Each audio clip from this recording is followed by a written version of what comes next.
Okay, shalom alaikum. This is me, Matthew Michelle. You're watching Divine Anarchy.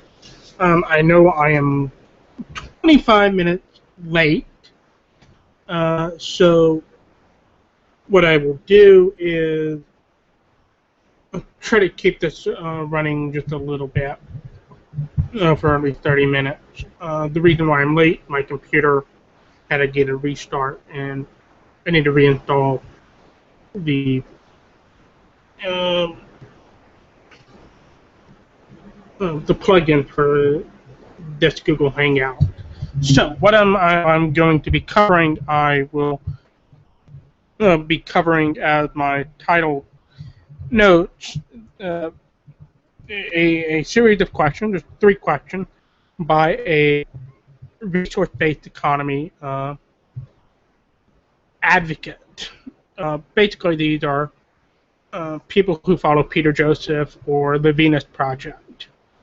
I'm not going to try to get into what that entails at this very moment because I don't have much time. But anyhow, so this guy by the name of Anderson, let me get it, Thomas A. Anderson, wrote a series of 3 questions, and those questions involve a series of 3 questions to free market anarcho-capitalists. By the way, you are watching this on Voluntary Virtue Network. This is Divine Anarchy.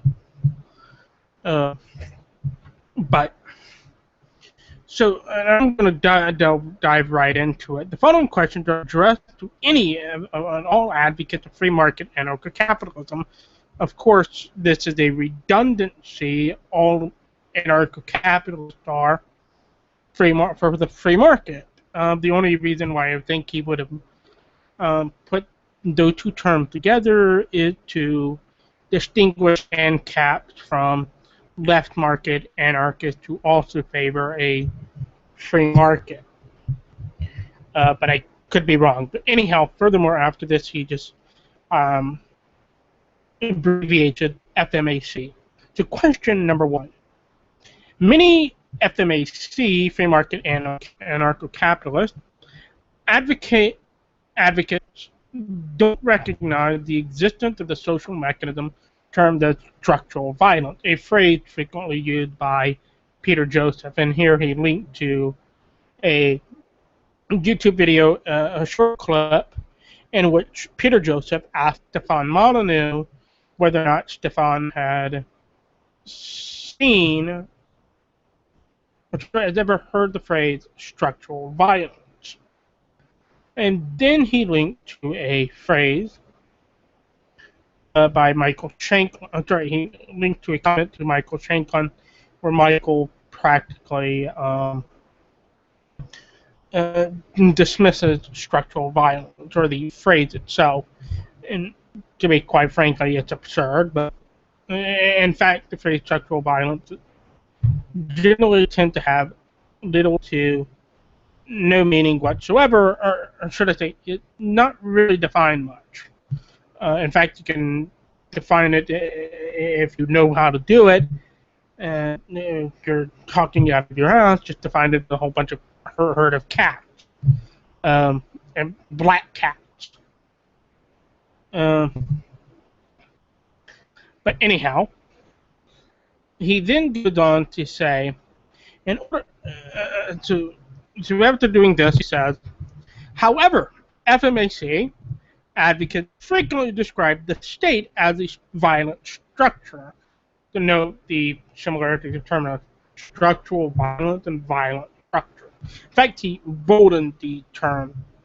In order to clarify this apparent contradiction, please tell us which of the following positions you hold. Well, the answer to this is, as I will note, after he asked the question, he gives a series of potential answers. So I'll read those potential answers. And I will also note, thanks to this guy, he doesn't pinpoint you to just those 3 answers. He does say give you another option, say like none of the above or other option. So that's good. So he's not this either or type of guy. So here's what he said. Quote, I recognize to answer A, I recognize the existence of the social mechanism referred to as structural violence, and it should be the goal of every social economic system to minimize structural violence by adjusting its economic setup accordingly. B, I do not recognize the existence of the social mechanism referred to as structural violence. Neither the market economy nor the state are violent structures because only individuals can behave violently toward each other. And C, the social mechanism referred to as social violence applies only to the state, but not the free market. And in parentheses, if this is your answer, please explain how a general structural mechanism can apply to one social structure but not the other. And the other, please elaborate. Again, the problem with talking about a structural mechanism called structural violence, or a mechanism you call structural violence, is because that it's vague, it doesn't have a fixed definition. Say what you mean and mean what the hell you say. That's generally should be the rule of thumb. In fact, I prefer that people say what they mean and mean what they say. Use words that that convey what they're thinking. But anyhow, so the answer to the question though is actually number 2. I do not recognize the existence of a social mechanism referred to as structural violence. Neither the market economy nor the state are violent structures, because only individuals can behave violently toward each other. You see, in economics, we realize, particularly in the Austrian tradition, economics, as von Mises and Rothbard points out, is a study of human action. And because what we mean by human act, we're talking about individuals. Individuals act. Not just deal with violence, any form of action is done solely by individuals. When we say that the Federal Reserve pumps money into the economy, what we're saying is a group of individuals who sit on the board of this fictitious this corporation, this fictitious entity called the Federal Reserve, decided to get together, push numbers into a computer, and give money, quote unquote, to other individuals who own institutions called banks, and in order to lend out to individuals within society. So that's what we mean when we say, when we say the Fed has X monetary policy or what have you. When we say, well, the federal government is declared war on the United States government declared war on Iraq. Well, what we actually mean is a group of people called politicians decide to get together, have a vote, and send other human beings called other individuals they call soldiers halfway across the world to kill other human beings called soldiers who fight on the behalf of other individuals who claim to rule, to have a monopoly of force over the geographical territory we call Iraq. That's really what's happening. It's individuals making decisions about what to do with other individuals, to shoot other individuals. So only individuals act, and hence only individuals do violence. The state the government is a fictitious entity. It's just a contract. It's a title for a group of individuals who are sociopaths and evil enough to believe they have an exemption to morality, and that they get to tell everyone else what the hell to do. That's what government is. It always has been. So now that I have defined what government is. It is a monopoly on the use of force over a geographical territory, or at least the perceived legitimate use of force. What distinguishes the government from the mafia is people believe themselves can perceive legitimacy to the state. So they see the state as actually having legitimacy to the claim that they have the right to rule. So that's what that is. Now, but really they don't. Again, the state is not a social mechanism. It's a fictitious. It's a fiction. All you have is a group of individuals who rob, steal, murder, and what have you. This is true for all governments, not just the U.S. So number two, the free market anarcho-capitalist advocates usually agree with advocates of a natural law / resource-based economy. By the way, note the I love this one. They try to put natural law on the side of the RBE community.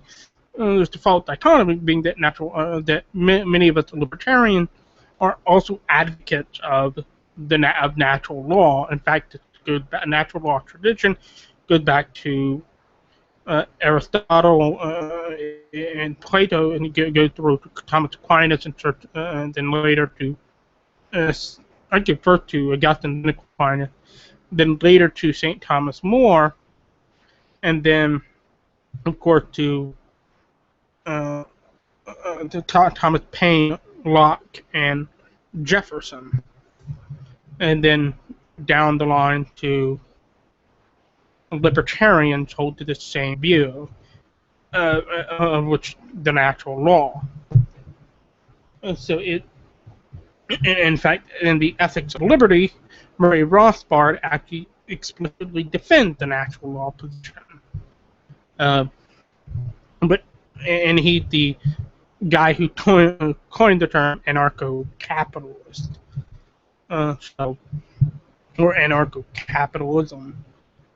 But anyhow, let's continue. So he says FMAC agreed with the advocates of RBE that today's extreme social stratification, big word, poverty, starvation, and many other violent mechanisms are the result of our current socio-economic paradigm.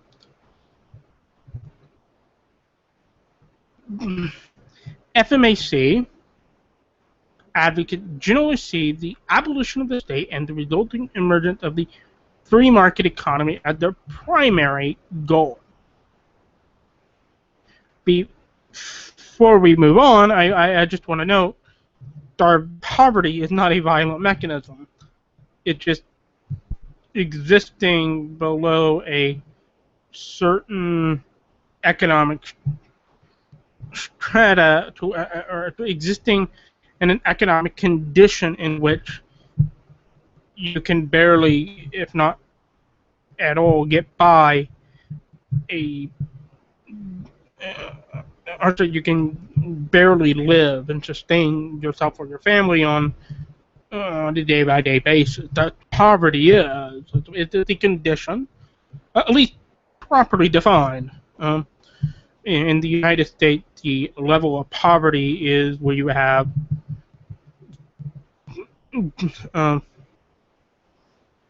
3 plasma screen TVs, at least 2 computers, and a cell phone. So we actually got it lucky, got it made in the United States. So, but anyway, in the rest of the world, poverty is living below a certain standard where you can barely feed a family on a daily basis, on just $1 a day, by the way. But anyhow, poverty isn't a violent mechanism. It's just a condition that people live in. Starvation isn't a violent mechanism.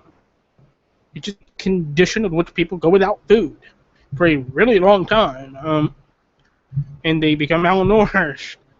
And starvation, not a violent mechanism. Now, and keep in mind that violence, and this is part of the problem, violence is it has a specific definition. It's the use of force, of physical force, against another person or their property. That's violence. In other words, it requires one person to actively do something to another human being or to their property, to exert physical force. So it is a positive action, not a negative. So the fact that if I don't feed someone, I'm not so if I don't feed a guy on the side of the street curb, I'm not committing violence. Sure, the guy may go without food, but I personally committed no violence, no act of aggression at all against a human being. Now, if, however, I go and put him in a cage and thus restrict his freedom, and then take food away from him to where he won't be able to eat and thus live, then yes, I'm being violent in that I'm encaging him, I kidnapped him, that's violent, and B, I stole from him, I took food away from him, right? That's, and I may use starvation as a form of torture, so yes, I'm using violence then, and then I'm committing torture, an act of aggression against another human being.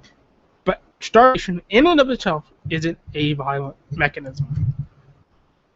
So I didn't want to point that out. This is a big fundamental difference between the RBE community and the FMAC community, or the Anarcho-Capitalist or libertarian community, is we have a huge different definition of the word violence. But anyway, let's continue going. He note that we generally see the abolition of the state and resulting in the emergence of a free market economy.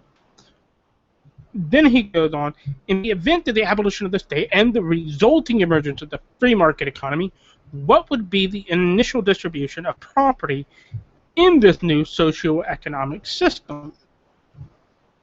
At least he recognizes we're not advocating the system that now is, so that's a good start.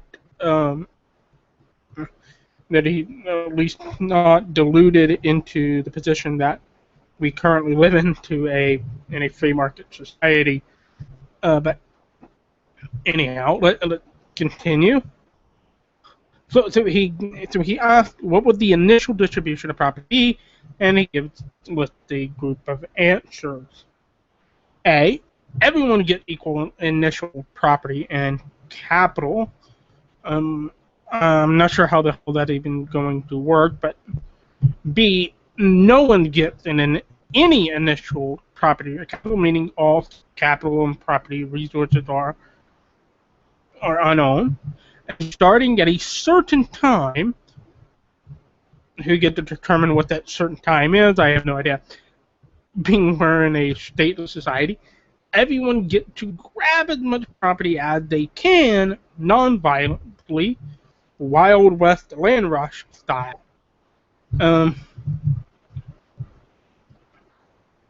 Like that would be a bad idea, but anyhow, non-violently, so that's good.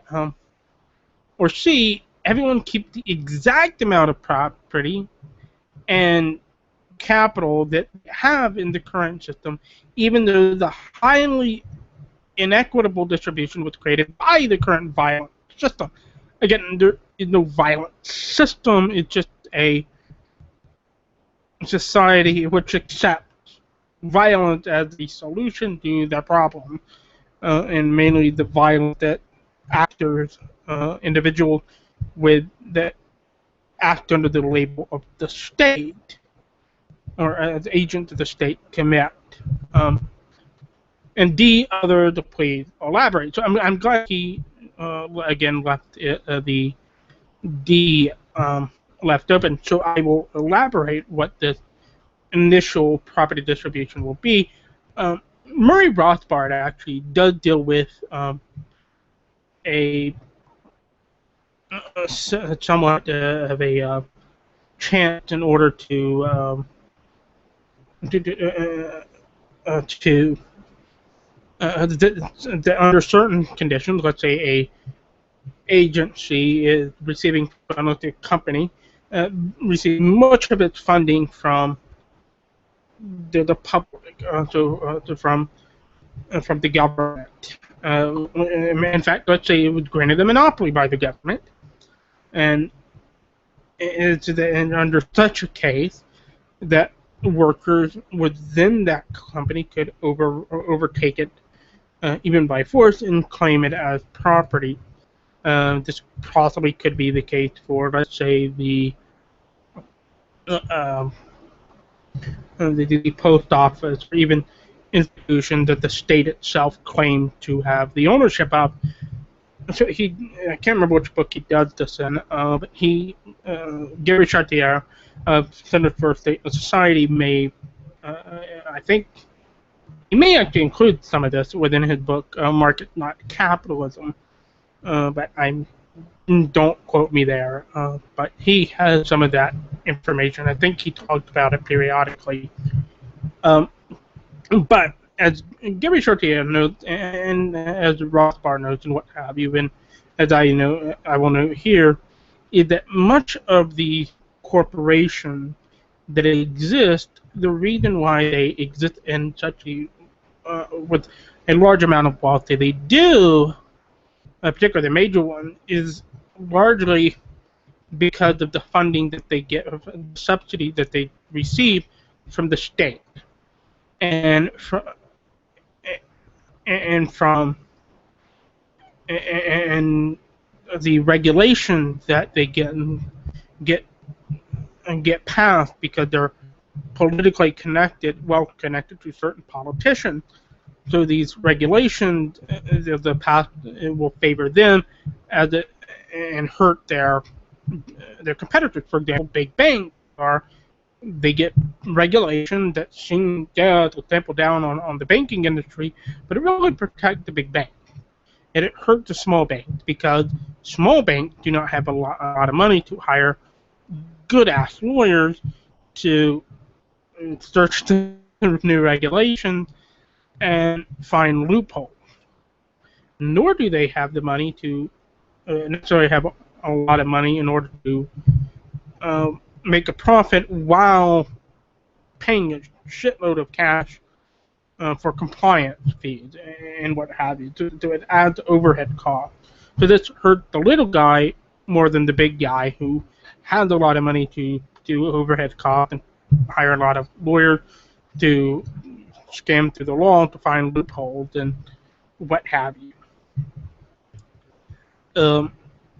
So, and the reason why many of these companies go to government for a handout, subsidies, and legislation that protect them against their competitors. Which, by the way, antitrust legislation was just that. It was a series of legislation that protect politically well-connected companies against their competitors. In many of the reason why they go to government is because otherwise, if they just stuck with the market economy, that they feared that they would go out of business, and probably they're right. And I would argue that if especially those who now almost solely rely on the government, if the government were to cease today, then they run out of subsidies. They're not being propped up anymore by artificial interest rates or what have you, because also I would imagine the Fed would be abolished as well on top of this, or at least their monopoly would be abolished, because their monopoly on banking existed solely because men with a gun said you must accept the pieces of paper instead of gold and silver. In fact, if you trade in gold and silver, we'll put you in a cage. So, anyhow, So absent of the government and the Federal Reserve's insane policy, artificial interest rates and what have you, the politically well-connected companies and banks would go out of business. They would be forced to go bankrupt. And once they go to bankruptcy, well, they would have to restructure or go out of business completely. But through this restructuring, they would have to cut not only employees, but a lot of property. They would have to sell off capital. And so much of that capital will be bought out by other companies, right? So just automatically, you will find a reallocation of scarce resources to where the market actually may demand it to be. It's not, and a market economy is not just about profits, as Milton Friedman and F.A. Hayek both point out. It's about profits and losses. And losses help weed out the bad guys in the economy. When the government comes in and bails them out, well, then that only fuels their bad decision making and props them up. But once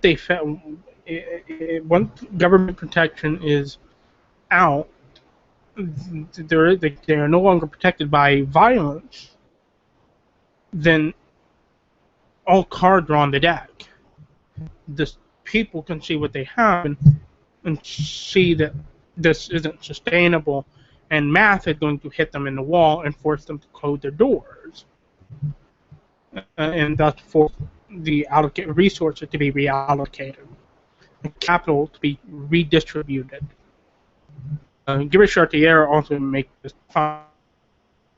But generally we predict that on the absence of government and the absence of regulation and monopolization and what have you, prices will tend to go down to market level or down to almost where the productivity is. But anyhow, that's neither here nor there. But this would also mean individuals get to also have home businesses and what have you.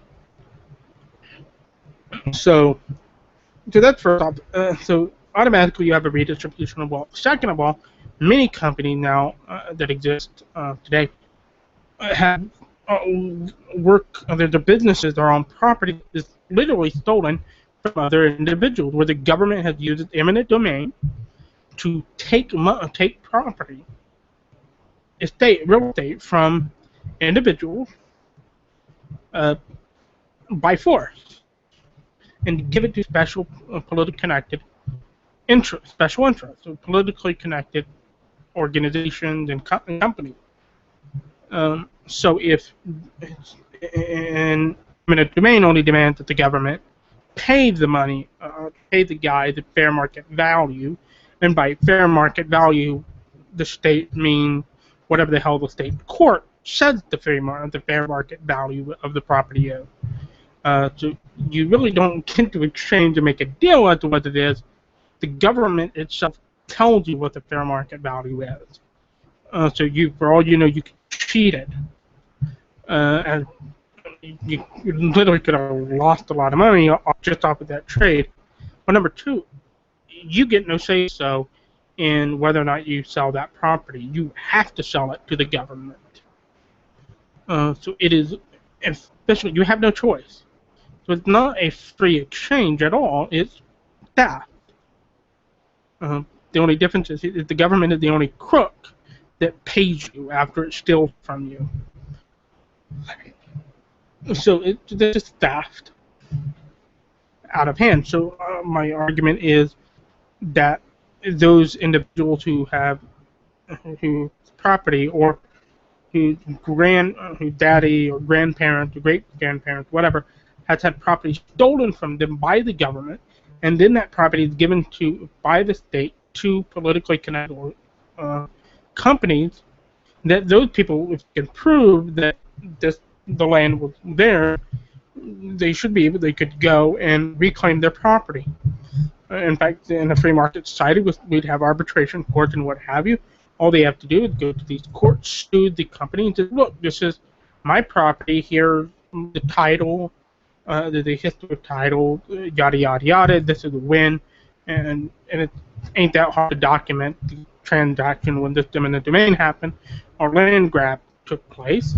And so look, this institute, this violent, the group of thugs that pretended itself to be authority stole my property or stole my great granddaddy's property on so and such date and transferred to this guy over here. So he unjustly owned this property because he gained it by theft, by force.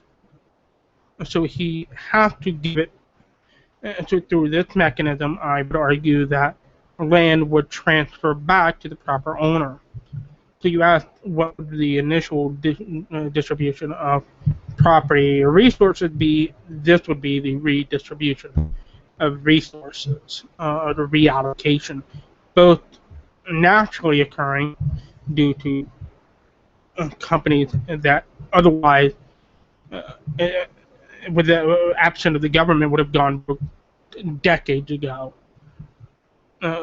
Due to the once they go out, their resources that they have will be reallocated, will be redistributed, and two, simply due to justice, and in receiving a transfer of the retransfer of stolen property back to the initial legitimate owners of the property.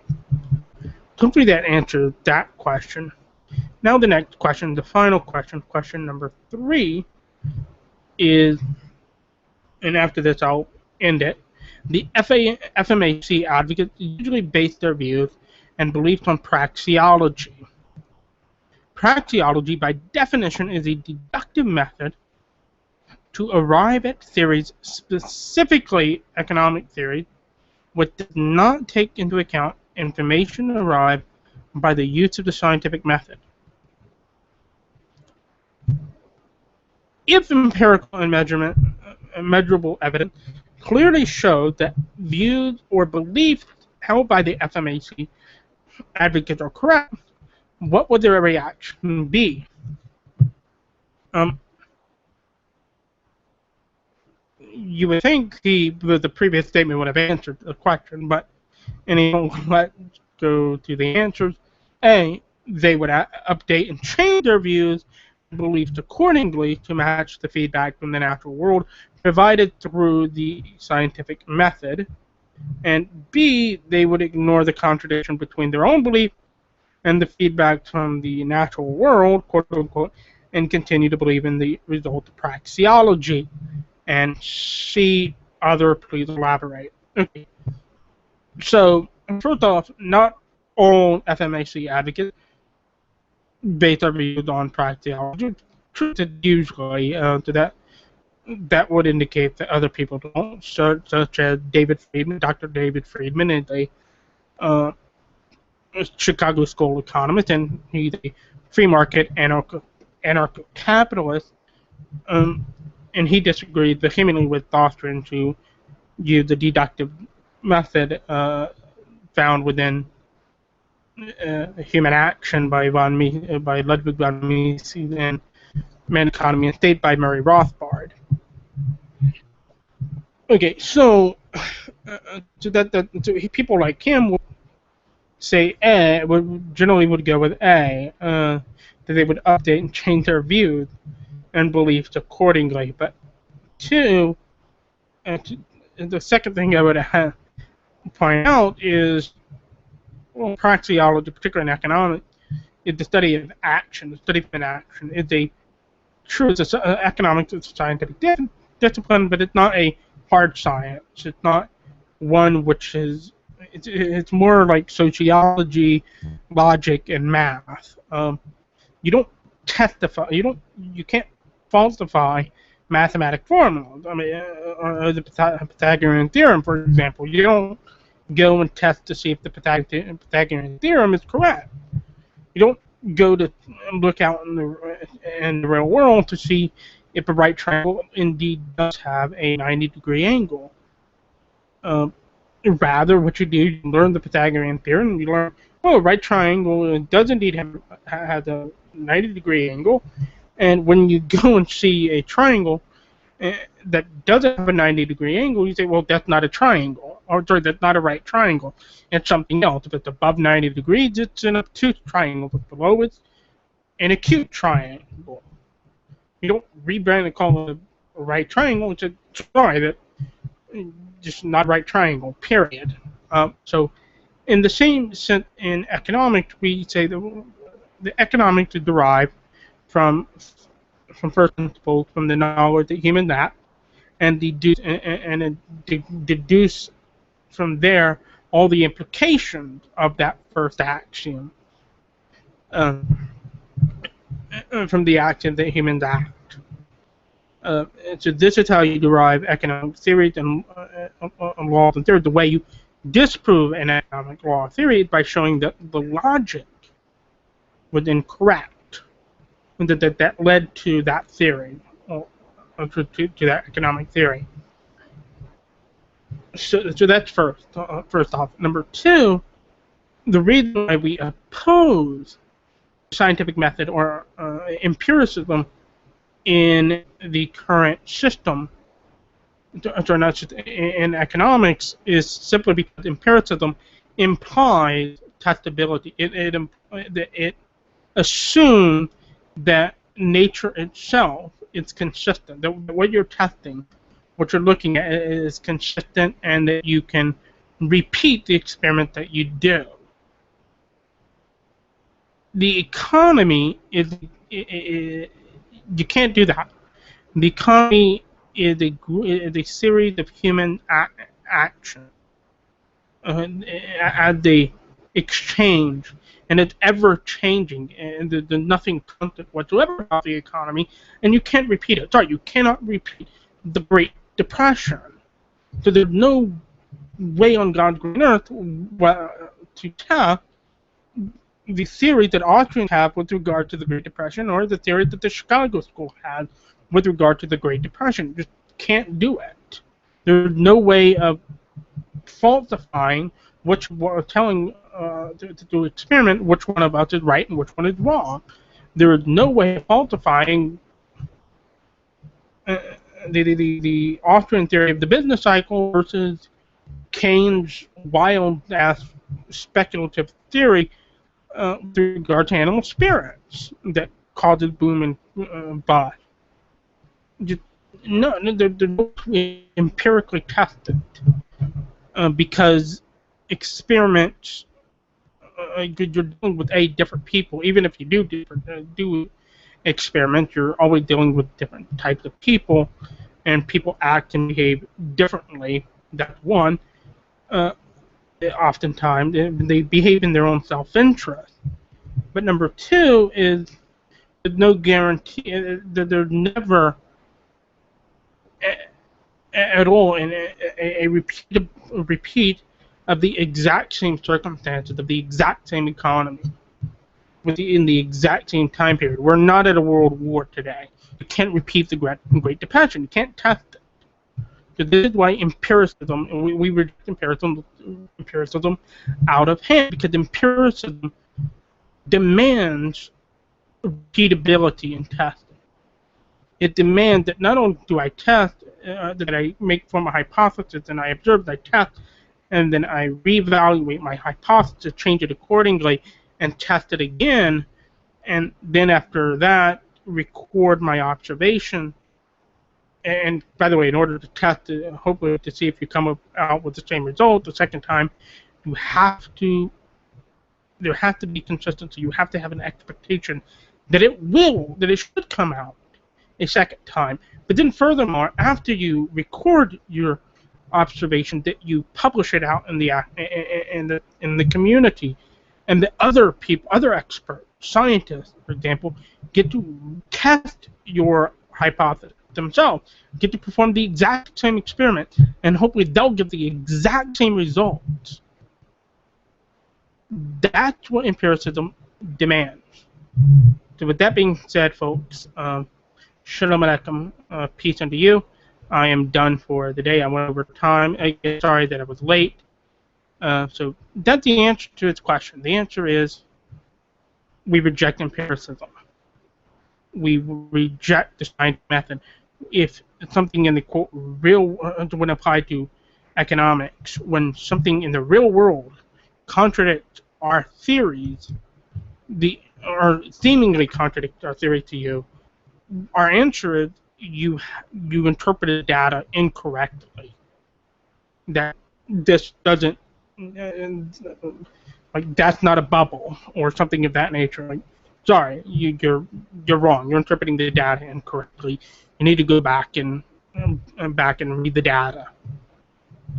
Just like a teacher would tell you, sorry, that's not a right triangle. So it doesn't falsify a theory.